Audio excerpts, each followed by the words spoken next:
नए DGISI की तैनाती के लिए कानूनी तरीका इख्तियार किया जाएगा। अथॉरिटी वज़ीर आज़म है। वफाकी वज़ीर इत्तलात फवाद चौधरी का बयान। कहा, वज़ीर आज़म और आर्मी चीफ की गुज़िश्ता रात तवील मुलाकात हुई। दोनों के दरमियान ताल्लुकात आइडियल हैं। मामला खुश असलूबी से हल हो जाएगा। नई DGISI की तैनाती का मामला खुश असलूबी से तय करने की कोशिशें जारी। वज़ीर आज़म इमरान खान ने काबीना को भी एतमाद में ले लिया। कहा, इस मामले पर सिविल और मिलिट्री क़यादत एक पेज पर है। मामले को गलत रंग देने की कोशिश ना की जाए।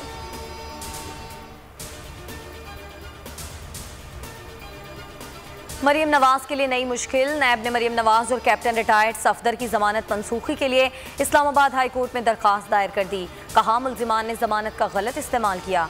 मरियम नवाज ने नैब के खिलाफ नफरत अंगेज तकारीर की। नैब लाहौर ऑफिस पर हमला कराया। जमानत कलअदम करार दी जाए।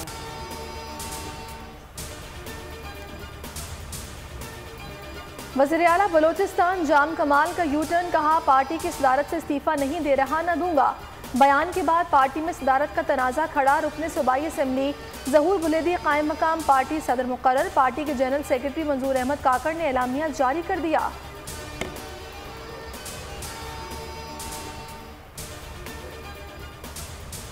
इलेक्शन कमीशन पर इल्जामात का मामला। इलेक्शन कमीशन ने वफाकी वजीर आजम सवाती को 21 अक्टूबर को ज़ाती हैसियत में तलब कर लिया। आजम सवाती से तौहीन अदालत ऑर्डिनेंस के तहत इल्जामात का जवाब तलब किया जाएगा।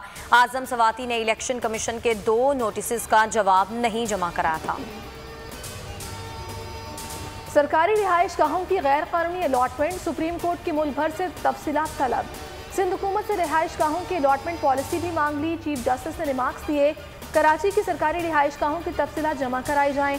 बलोचिस्तान हुकूमत और CDA से भी रिहाइश गाहों की तफसीलात तलब। टिकटॉकर आयशा अकरम केस में नए मोड़। खातून को धमकियां मिलने पर थाना शाहदरा में भी मुकदमा दर्ज। आयशा अकरम ने काबिले एतराज़ वीडियो सोशल मीडिया पर वायरल करने वाले गिरोह के खिलाफ भी FIA साइबर क्राइम में दरख्वास्त दे दी।